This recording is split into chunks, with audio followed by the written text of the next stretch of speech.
നമസ്കാരം.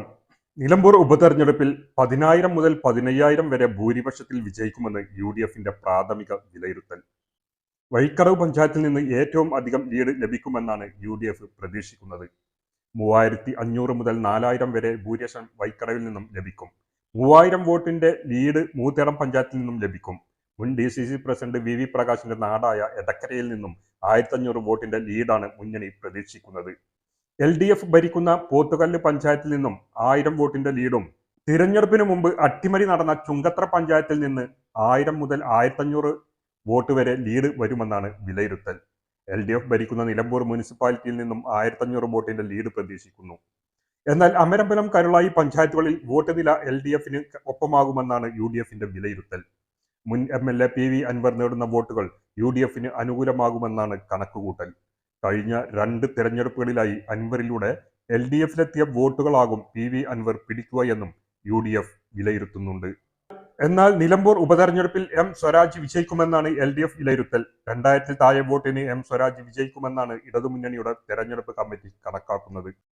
യു.ഡി.എഫ് സ്ഥാനാർത്ഥി ആര്യടൻ ഷൗക്കത്തിന്റെ വിജയം ഉറപ്പാണെന്നും 5,000 വോട്ടിന് മുകളിലോട്ട് ഭൂരിപക്ഷമുണ്ടാകുമെന്നും കെ മുരളീധരൻ പറഞ്ഞു.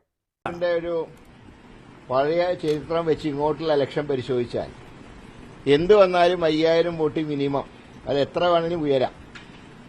5,000-ൽ കുറയാത്ത വോട്ടിന് UDF തീർച്ചയായിട്ടും നിലമ്പൂർ ജയിക്കും. പ്രധാനമായും ജയിക്കാനുള്ള ഒരു 4 സാഹചര്യങ്ങളെന്ന് പറയുന്നത്, ഒന്ന്, UDF ഒറ്റക്കെട്ടായി തന്നെ അവിടെ പ്രവർത്തിച്ചു. പ്രത്യേകിച്ച് കോൺഗ്രസും മുസ്ലിം ലീഗുമായി വളരെ ഐക്യത്തിലാണ് പ്രവർത്തിച്ചത്. 2 തെരഞ്ഞെടുപ്പുകൾ ഉണ്ടായ ക്ഷീണം പരിഹരിക്കാനുള്ള ശ്രമങ്ങൾ തുടക്കം മുതൽക്ക് തന്നെ UDFിലുണ്ടായി. അതായത് 2016-ഉം 21-ന്റെ അനുഭവങ്ങൾ വെച്ചുകൊണ്ട് തന്നെ ആ എല്ലാ പഴുതും അടച്ചുകൊണ്ടാണ് ഇലക്ഷൻ പ്രചാരണം നടന്നത്. രണ്ടാമത്തേത്, ആശാ വർക്കർമാരുടെ നിശബ്ദ പ്രചരണം. അത് UDFന് വളരെ കരുത്തു നൽകിയിട്ടുണ്ട്. പ്രിയങ്ക ഗാന്ധിയുടെ വരവ് ആവേശം ഇരട്ടിയാക്കി. 4ാമത്, ഇലക്ഷന്റെ തലേ ദിവസത്തെ ഗോവിന്ദൻ മാഷ RSS അനുകൂല പ്രസ്താവനയും UDFന് അനുകൂലമായിട്ട് വന്നത്. അപ്പോൾ ഈ 4 ഘടകങ്ങൾ തന്നെയാണ് ഞങ്ങളുടെ വിജയത്തിന്റെ പ്രധാനമായിട്ടുള്ള കാരണങ്ങൾ.